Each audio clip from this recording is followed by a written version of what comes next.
नमस्कार मित्रों, हिंदी की कक्षा में आपका एक बार पुनः स्वागत है। जैसा कि आपको पता है कि हम पटवारी, हाई कोर्ट इत्यादि परीक्षाओं को लेकर के हम अपने लगातार हिंदी से रिलेटेड सारे टॉपिक्स हम क्लियर करते जा रहे हैं और यह हमारे रीट के अंतर्गत भी इम्पोर्टेंट है।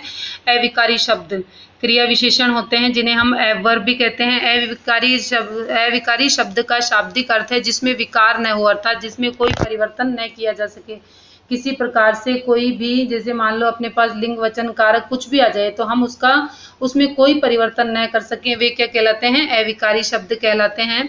वे क्या कहलाते हैं? अविकारी शब्द कहलाते हैं। कारक के कारण कोई परिवर्तन नहीं होता, वे इन शब्दों को अव्यय भी कहते हैं। ये 4 प्रकार के होते हैं: क्रिया विशेषण, समुच्चय बोधक, संबंध बोधक और विस्मय बोधक। अब देखो क्रिया विशेषण क्या कह रहा है कि बच्चा शीघ्र सो गया। अब सोना क्या हो गया? उसकी क्रिया हो गई। ठीक है, बच्चा अभी अभी सोया है, यह भी इसकी क्रिया हो गई। बच्चा यहाँ सो गया, यह भी क्रिया है। और बच्चा बहुत सोता है, यह भी क्रिया है। अब देखो इसमें क्या क्या चीजें हैं। देखो ऊपर लिखे गए रंगीन शब्दों में कैसे, कहाँ, कब और कितनी मात्रा है, इनमें सब में सबके पहले क्रिया के पहले क्रिया की विशेषता बताते हैं, इसलिए ये क्रिया विशेषण कहलाते हैं। ठीक है, जो शब्द क्रिया की विशेषता बताए वे क्रिया विशेषण कहलाएंगे। ठीक है ना।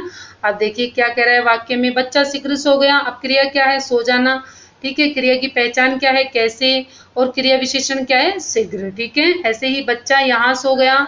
अब क्रिया क्या होगी? सो गया। और कहाँ सो गया? और यहाँ।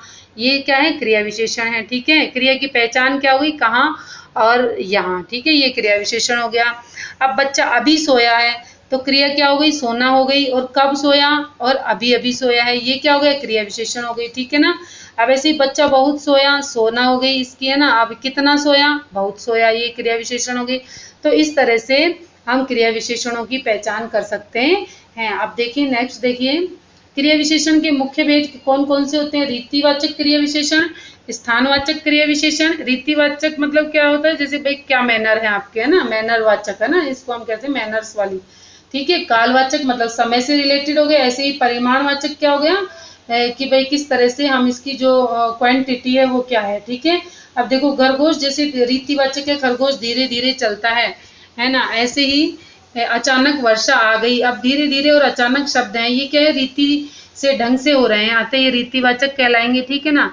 जो शब्द क्रिया से होने की रीति का बोध कराते हैं वे रीतिवाचक विशेषण कहलाते हैं। कुछ रीतिवाचक क्रिया विशेषण होते हैं जैसे तेजी से, साहस, अवश्य, जल्दी, धीरे धीरे, परिश्रम पूर्वक, जो के त्यों, शीघ्रता पूर्वक, ध्यान पूर्वक, है ना, अनायास, सचमुच, शायद, हाथों हाथ, चुपचाप, अचानक, अकस्मात, धड़ाधड़ इत्यादि जो शब्द हैं वे क्या हैं?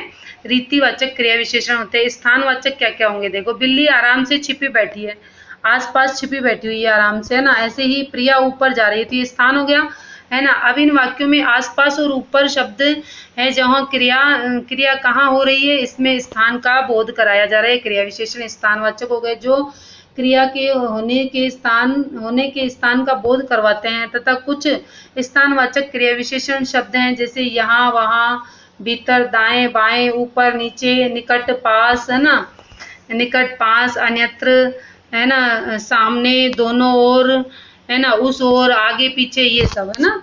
अब नेक्स्ट चलते हैं अपन। देखो कालवाचक क्या होगी? मतलब कालवाचक किसके लिए आ गई? टाइम के लिए। भूमि सदा हंसती है, हंसती रहती है। ठीक है, अब ये क्या हो गई?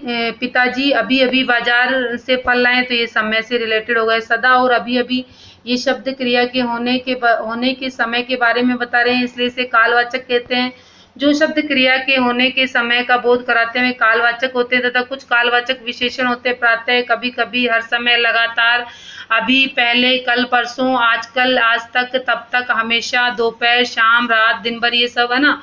अब परिमाणवाचक में क्या होता है? इसमें किसी भी चीज की मात्रा के बारे में बताया जाता है ना। इन वाक्यों में खूब और कम शब्द किसी क्रिया की परिमाण का बोध करवाते हैं। मतलब ये मात्रा कितनी है, मात्रा का बोध कर। परिमाण का मतलब क्या है? यहाँ किसका बोध करवा रहे हैं? मात्रा का बोध करवा रहे हैं, मात्रा। ठीक है, जैसे 1 किलो दूध, ठीक है, या 1 किलो तरबूज। गिलहरी कितना खाती है? इतना सा खाती है। मतलब किसी भी चीज की मात्रा का जहाँ बोध करवाया जाता है वहाँ परिमाण वाचक हो गई। ठीक है, अब देखो क्या है, खूब और जल्दी मैं इसलिए पढ़ा रही हूँ क्योंकि मित्रों देखिए अब हम अपने पास टाइम नहीं है छोटे छोटे टॉपिक के लिए आपके मैं 20-20, 25-25 मिनट खराब कर दूं, क्योंकि ये जो समय है ये हमारे लिए बहुत ही अच्छा समय है ना। इसके अंतर्गत आप जितना जितना रिवीजन कर सकते हो, जितनी चीज़ें बार बार पढ़ सकते हो। मैं ये नहीं कहती कि मेरी चैनल में से पढ़ो या इसी में से देखो, आपको जहाँ जो मैटर मिल जाता है उसको इकट्ठा करो, फटाफट सीखो, है ना। और वही बात है कि भाई करत करत अभ्यास के जड़मति होत सुजान, बार बार पढ़ोगे तो आपको अपने आप ही याद हो जाएगा, है ना। और इसी को 2 बार रिपीट करके देख लोगे तो ये जल्दी जल्दी वाली बात भी आपको समझ में आ जाएगी, है ना।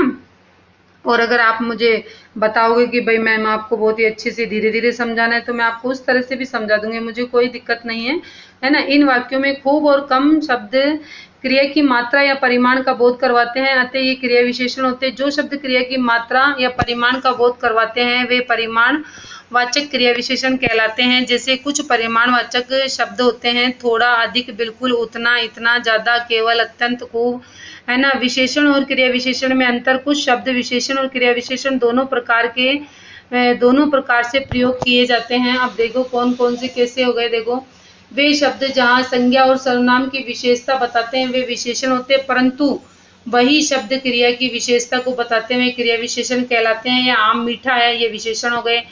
आरुषि मीठा बोलती है, ये क्रिया विशेषण हो गई, ठीक है। बोलना, इसके साथ में क्रिया आ गई।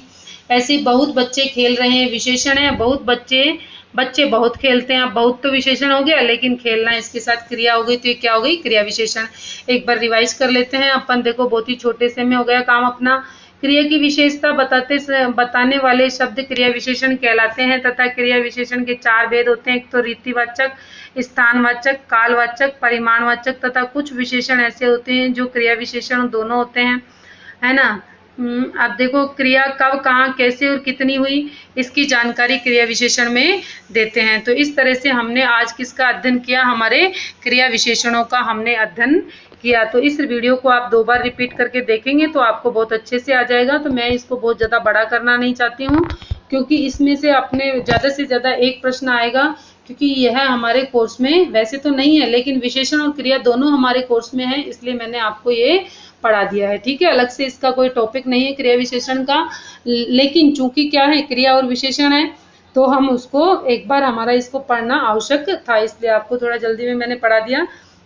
यदि आपको मेरे द्वारा दी गई जानकारी अच्छी लगी तो आप मेरे चैनल को लाइक, शेयर, सब्सक्राइब करें, अपने मित्रों से बांटें। जय हिंद, जय भारत, नमस्कार।